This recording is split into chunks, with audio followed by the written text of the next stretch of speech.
अंग्रेजों की गुलामी के लंबे दौर के बाद आखिरकार देश आजाद हो चुका था।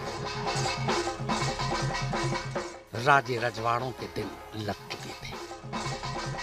लोकतंत्र का सपना नेताओं से लेकर जनता की आंखों में तैर रहा था। एक ऐसी शासन व्यवस्था जिसमें शासक और जनता के बीच का फर्क मिटने वाला था। इसके लिए जरूरी था चुनाव, और चुनाव कराने के लिए जरूरी थी मतदाता सूची। पर तब न मतदाता सूची थी, न पहचान पत्र, और न ही वोटरों का कोई रिकॉर्ड। आजादी अपने साथ बंटवारा लेकर भी आई थी। लाखों लोग विस्थापित थे, न कोई पहचान पत्र, न कोई दस्तावेज। सबसे बड़ा मसला तो ये था कि चुनाव में वोट कौन डालेगा, क्योंकि अंग्रेजों ने गुलाम भारत में वोट का अधिकार हर किसी को नहीं दिया था। धर्म, शिक्षा, संपत्ति और लिंग के आधार पर लोगों को वोट डालने से वंचित रखा गया था। तब वोटर लिस्ट में महिलाओं के नाम तक नहीं लिखे जाते थे, बल्कि तब महिलाओं के नाम के आगे बस फलां की पत्नी और फलां की बेटी लिखा जाता था।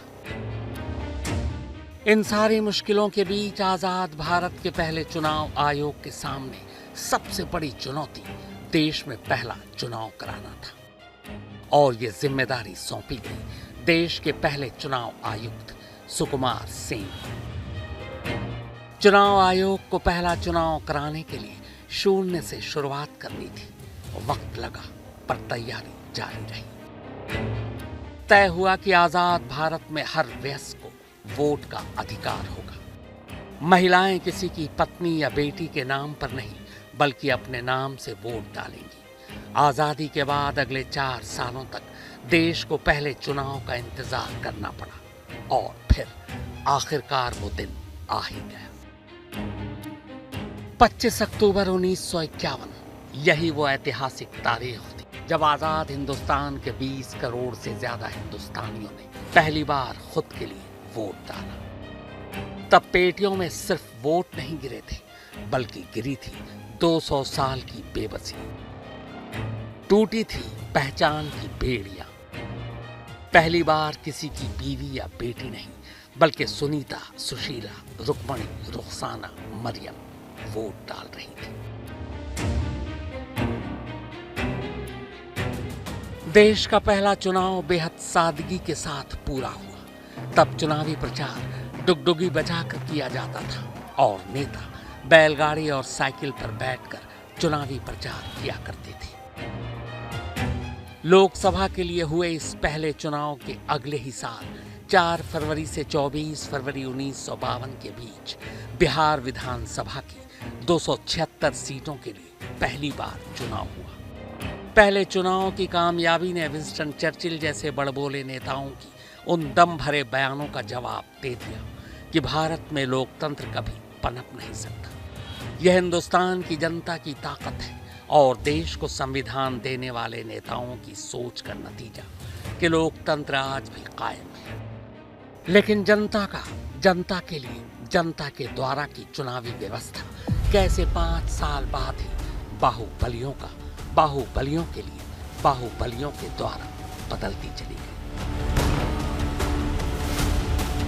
इसे जानने के लिए आपको हम लेकर चलते हैं बिहार, जहां की वैशाली से दुनिया को पहली गणतंत्र वाली शासन व्यवस्था का संदेश मिला था।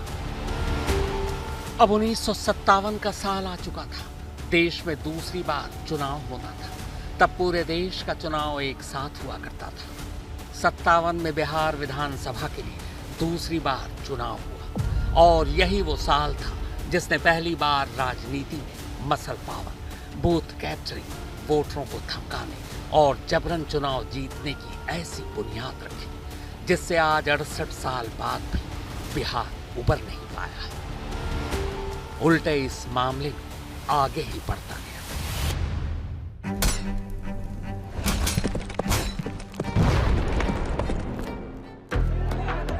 बिहार में फुटानीबाज उन्हें कहते हैं जो खुद को बढ़ा चढ़ाकर पेश करते हैं, रौब झाड़ते हैं, दिखावा करते हैं, डींगे मारते हैं या चुभने वाली बातें करते हैं। यानी यहाँ का हर अपराधी और बाहुबली फुटानी बाज है।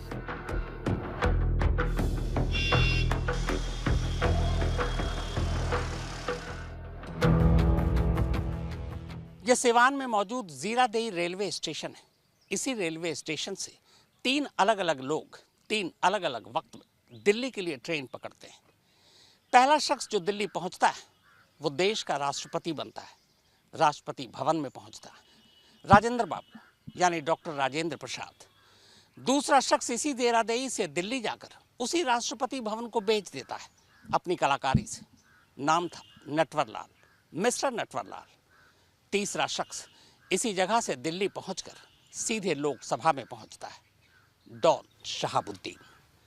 अगर बिहार की राजनीति, चुनाव और राजनीति में बाहुबली की एंट्री की पूरी कहानी समझनी है तो बस इन 3 किरदारों के जरिए इन 3 रास्तों की कहानी को समझ लीजिए। बिहार की इसी सरजमीन जीरादेई में मौजूद यह देश के पहले राष्ट्रपति डॉक्टर राजेंद्र प्रसाद का घर है। गांधी जी के बेहद करीबी और चंपारण आंदोलन में गांधी जी के साथ साथ रहे राजेंद्र बाबू ने सीधा और साफ रास्ता पकड़ा और पाक साफ राजनीति करते हुए इसी रेलवे स्टेशन से दिल्ली में मौजूद राष्ट्रपति भवन तक का सफर तय किया, देश के पहले राष्ट्रपति बनकर।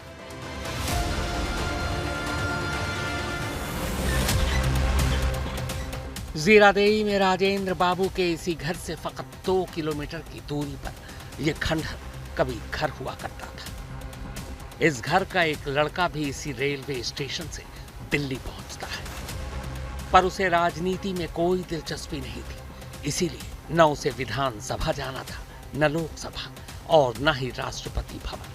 वो तो इन सब को बेचने के लिए घर से निकला था। उसने बेचा भी। संसद भवन तब बेच दिया जब संसद भवन में तमाम सांसद बैठे हुए थे और लोकसभा की कार्यवाही चल रही थी।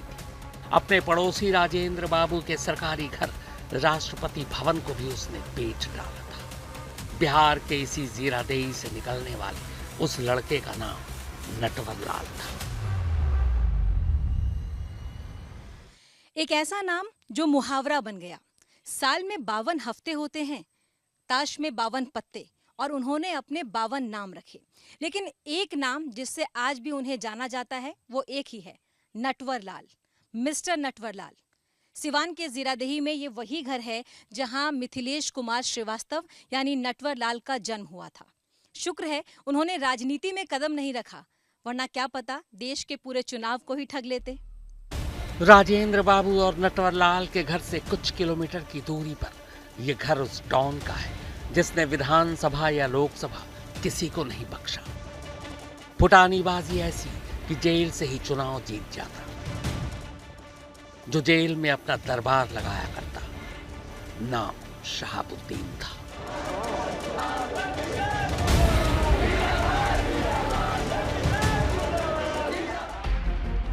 बिहार में राजनीति में अपराधियों या अपराधियों की राजनीति को समझने के लिए इससे बेहतर मिसाल और इससे अच्छी प्रयोगशाला कोई और हो ही नहीं सकती। असल में बिहार में कैसे राजनीति और अपराध का इस कदर घालमेल हो गया कि नेता और अपराधी एक ही सिक्के के 2 पहलू से दिखने लगे। व्यवस्था से मजबूर जनता को ये क्यों लगने लगा कि जो नेता है वही अपराधी है और जो अपराधी है वही नेता, और जो अपराधी है वही नेता बनने के योग्य उम्मीदवार। ऐसा नहीं है कि ऐसा सिर्फ बिहार में होता है, पर जिस तरह से ये बिहार में होता है वैसा देश में शायद ही कहीं देखने को मिलता है। अपराधियों के लिए बिहार में राजनीति एक ऐसा रास्ता है जो धन के साथ ताकत भी दिलाता है। यहाँ राजनीति एक इंडस्ट्री है। ये इंडस्ट्री अपराधियों को पैसा भी दिलाता है, सरकारी सुविधाएं भी, और कानून के शिकंजे से बच निकलने की गारंटी भी देता है। इसीलिए बिहार चुनाव में ये फुटानीबाज हमेशा जरूरी होते हैं। नेताओं और राजनीतिक पार्टियों को हमेशा इनकी जरूरत पड़ती है। कभी नेताओं की चुनावी जीत का साधन रहे ये फुटानीबाज आगे चलकर खुद ही विधानसभा और लोकसभा तक में पहुंच गए। पर ये सब कुछ हुआ कैसे, तो इसे समझने के लिए आपको अब लिए चलते हैं पश्चिमी चंपारण।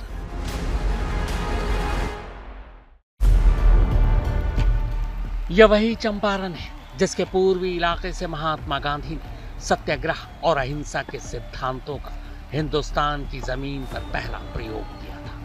1917 में गांधी जी की अगुवाई में बिहार के इसी चंपारण जिले में तिनकठिया प्रथा खत्म करने के लिए चंपारण सत्याग्रह शुरू हुआ था। असल में तिनकठिया प्रथा के तहत तब किसानों को अपनी जमीन पर 1/3 हिस्से पर नील की खेती करने के लिए मजबूर किया जाता था।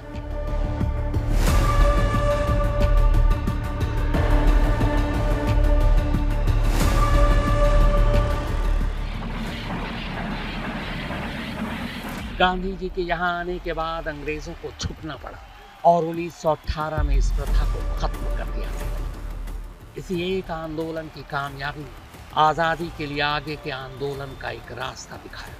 यही वो आंदोलन था जिसकी नींव पर आज़ादी मिली, जनता को इंसान होने का संवैधानिक अधिकार मिला।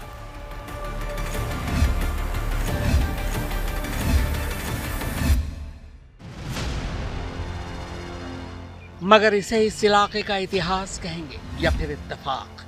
आज न तो यहाँ गांधी है, न ही अहिंसा और न कोई आंदोलन। 70 और 80 का दशक आते आते यहाँ गांधी की जगह गन ने ले ली, अहिंसा की जगह हिंसा ने और आंदोलन की जगह अपराध ने।